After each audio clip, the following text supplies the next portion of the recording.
maal qabdaa rabbii biraa toltuu hojjette maal qabdaa rabbii biraa khayrii mahatte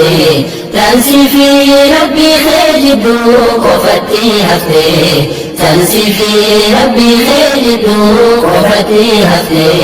santu gaachana siif tahaa yoo rakkoon dhufte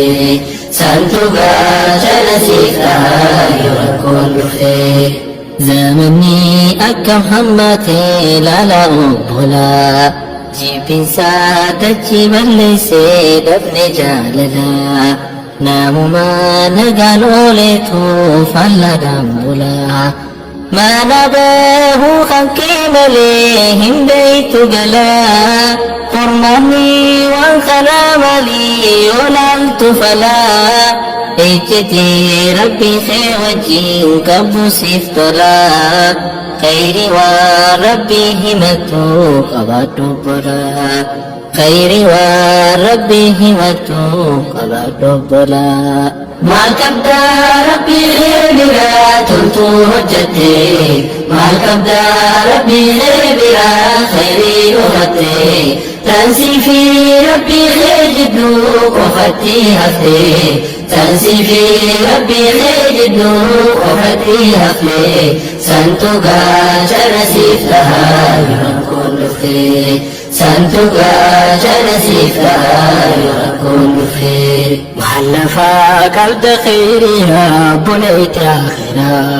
maal lafaa qabda khayriyaa boleessa akhiraa Dengartuu ardiin dhiphattee bal'ina seeraa akkana masamii bahuu taatee jiruuni furmaanni waan kanaa ammoo beekaa muslimni ejjitee qabaachuudha rabbii kee waliini akka warra godaa dhagaa banan toltuuni akka warra godaa dhagaa banan toltuuni. maal qabdaa rabbii biraa toltuu hojjette maal qabdaa rabbii biraa khayrii hubatte tansii fi rabbii jidduu qofatti hafte tansii fi rabbii jidduu qofatti hafte santu gaachana siif tahaa yoo rakkoon dhufte santu gaachana siif tahaa yoo rakkoon dhufte. Tolatu nuuf kulfii teenya rakkoon hammatte himadhu